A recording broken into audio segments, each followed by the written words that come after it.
दोस्तों, आज चारों तरफ एक ही हाहाकार है। आईटी कंपनियां बचेंगी या खत्म हो जाएंगी। एआई सिर्फ एक नया सॉफ्टवेयर टूल नहीं है, यह बिजनेस मॉडल का रीसेट बटन है। हर टेक्नोलॉजिकल रिवॉल्यूशन में दो तरह की कंपनियां बनती हैं। एक जो डर जाती हैं उस टेक्नोलॉजी को अडॉप्ट करने से और वो कंपनियां वहीं ख़त्म हो जाती हैं, और दूसरी तरह की वो कंपनियां जो डोमिनेट करती हैं, जो नई टेक्नोलॉजी को अडॉप्ट करती हैं और सक्सेसफुल होती हैं। आज के इस वीडियो में हम डिसाइड करेंगे कि इंडियन आईटी कंपनीज किस कैटेगरी में आती हैं। स्टॉक्स बाय करें या एवरेज करें या सब कुछ बेचकर इससे निकल जाएं, यही पता चलेगा इस वीडियो में, इसलिए आखिरी तक जरूर बने रहिएगा। दोस्तों, मेरा नाम है सौरभ सुमन और मैं हूं आपका पर्सनल वेल्थ गाइड। शुरू करने से पहले याद दिलाना चाहूँगा, मैं एक सेबी रजिस्टर्ड वित्तीय सलाहकार नहीं हूँ, इसलिए कोई भी निवेश करने से पहले अपने वित्तीय सलाहकार की राय ज़रूर लें। चलिए दोस्तों, शुरू करते हैं। पहली बात, आईटी सेक्टर की रियलिटी क्या है, प्रेजेंट ग्राउंड लेवल पे क्या चीज़ें हो रही हैं। पहले तो आपको एक सच स्वीकार करना पड़ेगा। कुछ सारी चीज़ें पिछले 2, 3, 4 सालों में अगर आपने देखा होगा या आपने इन्वेस्ट किया होगा, बड़ी बड़ी आईटी की दिग्गज कंपनियां, जैसे चाहे टीसीएस हो या इन्फोसिस हो या इस तरह की जो भी कंपनियां हैं, वो 3 साल पहले जिस लेवल पे थी या तो अभी भी उसी लेवल पे हैं, या कई कंपनियां तो ऐसी हैं कि 3, 4 साल पहले जिस स्टॉक प्राइस पे थी उससे नीचे आज के दिन में मिल रही है।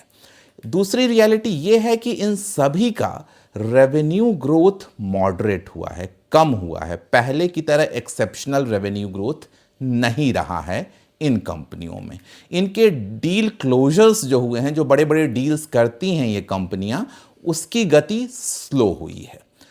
ऑब्वियसली मार्जिन पे प्रेशर आया है, वैल्यूएशन कॉम्प्रेस हुए हैं और आप जैसे इन्वेस्टर्स डिसअपॉइंट हुए हैं इन कंपनियों से। लेकिन मार्केट साइकिल हमेशा टेम्पररी होता है, लेकिन स्ट्रक्चरल शिफ्ट परमानेंट होता है। अब हमें यह डिफरेंस समझना है कि क्या ये आईटी का मार्केट साइकिल है जिसके कारण ये डाउन ट्रेंड में है। नहीं, ये एक स्ट्रक्चरल शिफ्ट है। थरो चेंज हो रहा है पूरे बिजनेस मॉडल में ही इस एआई के आने से। एआई टेम्पररी साइकिल नहीं है, एआई एक स्ट्रक्चरल शिफ्ट है। अगर एआई आईटी कंपनियों के लिए लेकिन खतरा होता तो ये जो बड़ी बड़ी ग्लोबल कॉरपोरेट कंपनियां हैं, ये अभी भी उन्हीं आईटी कंपनीज को एआई ट्रांसफॉर्मेशन रिलेटेड कॉन्ट्रैक्ट्स क्यों दे रही हैं? कभी सोचा है? ये जो बड़े बड़े जायंट्स हैं वर्ल्ड ओवर आईटी के, उन्हें ही ये एआई रिलेटेड कॉन्ट्रैक्ट्स अभी भी मिल रहे हैं। ऐसा नहीं है कि एआई के आने के बाद कोई बड़े नए प्लेयर उभर के आए हैं। एआई रिलेटेड काम भी यही कंपनियां कर रही हैं। ये पहला सवाल है। एआई क्या बदल रहा है?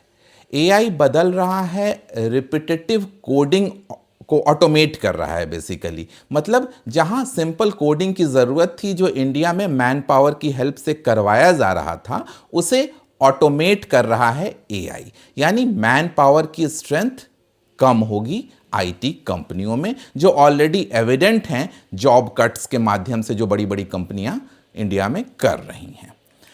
टेस्टिंग को एक्सेलरेट करेगा, सॉफ्टवेयर टेस्टिंग को एआई बड़ी तेजी से, बहुत फास्ट, किसी ह्यूमन के कंपैरिजन में बड़ी तेजी से सॉफ्टवेयर को टेस्ट कर सकता है, और इससे ओवरऑल प्रोडक्टिविटी भी इंप्रूव होगी इन कंपनियों की। इसका मतलब क्या है? इसका मतलब है कि low value man power dependency घटेगी इन कंपनियों की। लेकिन एंटरप्राइज क्लाइंट्स जो बड़े बड़े होते हैं, उन्हें चाहिए क्या होता है?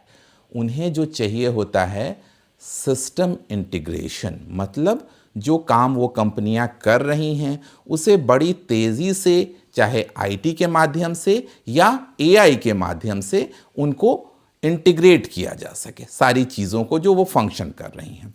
दूसरा, डेटा सिक्योरिटी, ये कंपनियां बहुत ज़्यादा कंसर्न होती हैं कि उनकी जो डेटा है वो डेटा ब्रीच ना हो जाए, कहीं गलत हाथों में ना चली जाए। मैं इसलिए ये सारे पॉइंट्स बता रहा हूं कि आप जो इंडियन कंपनियां हैं हमारी, उसके प्रोज को भी जानें। जो पॉजिटिव इमेज पिछले 20 सालों में इंडियन आईटी सेक्टर की क्रिएट हुई है वर्ल्ड ओवर, उस प्रोज को जानना बहुत ज़रूरी है ये डिसाइड करने में कि हम आईटी सेक्टर में बने रहें या बेचकर निकल जाएं।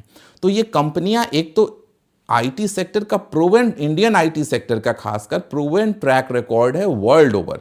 System integration, data security, generally data breaches की घटनाएं बहुत कम हुई हैं पास्ट में, इसलिए वर्ल्ड ओवर कंपनियां इंडियन आईटी कंपनियों पे रिलाई करती आई हैं।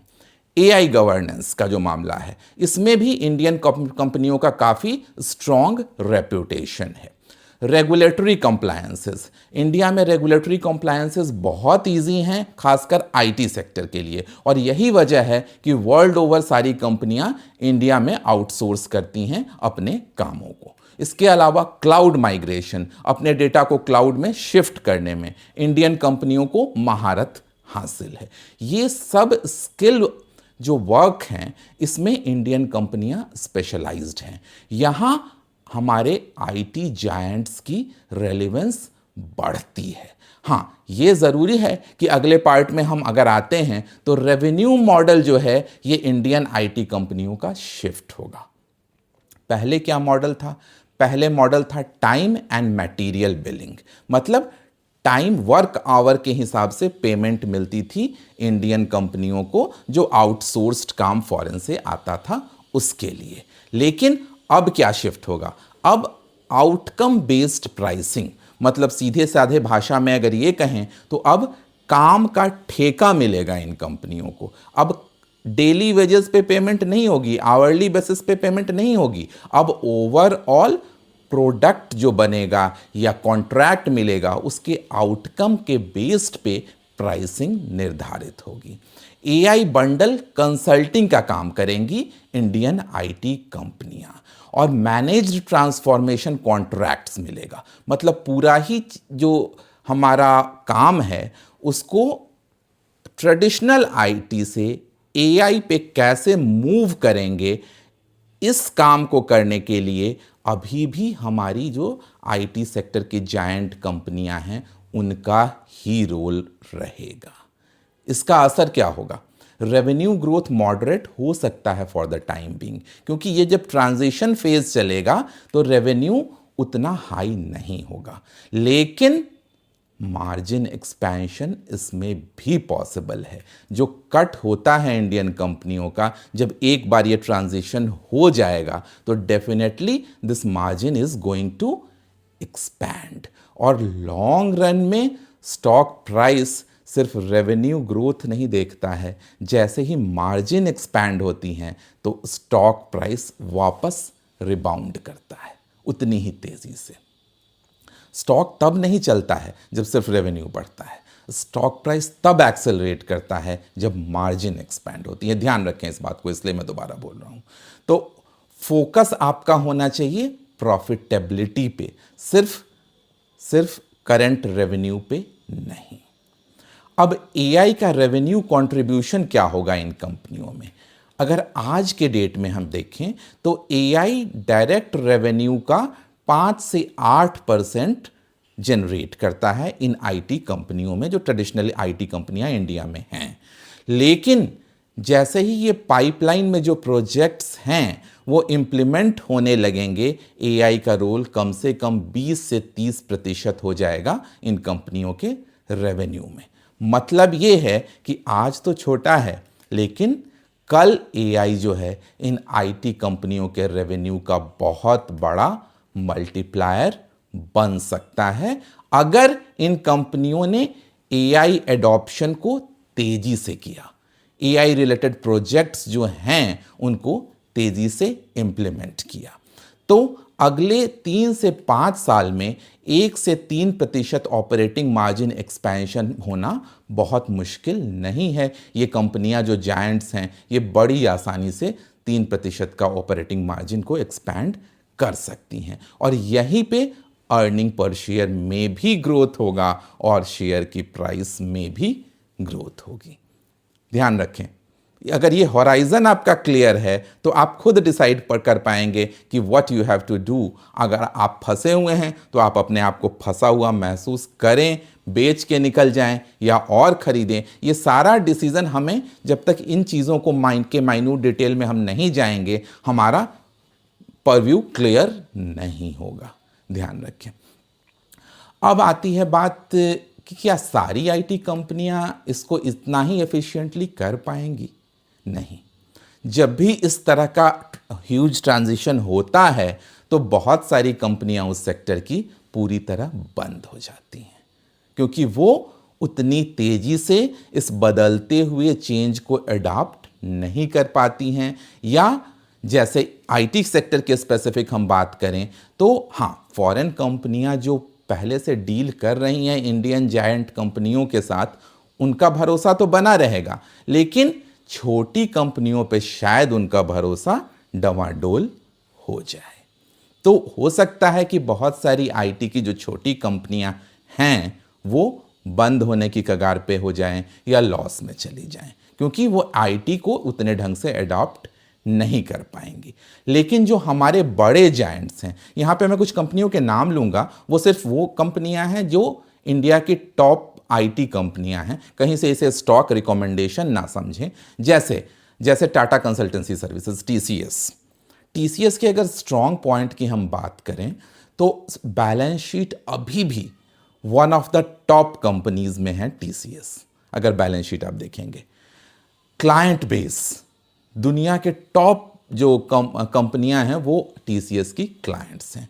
और पुराना जो ट्रैक रिकॉर्ड रहा है टीसीएस का कि एक स्टेबल एग्जीक्यूशन पैटर्न, समय से सारे प्रोजेक्ट्स को कंप्लीट करके और क्लाइंट के सेटिस्फैक्शन के हिसाब से देना, ये टीसीएस का बहुत ही स्ट्रॉन्ग ट्रैक रिकॉर्ड रहा है। इन्वेस्टर्स को वो कंसिस्टेंटली डिविडेंड देती आई हैं और उनके पोर्टफोलियो का एक कोर कंपाउंडर बन कर रही हैं।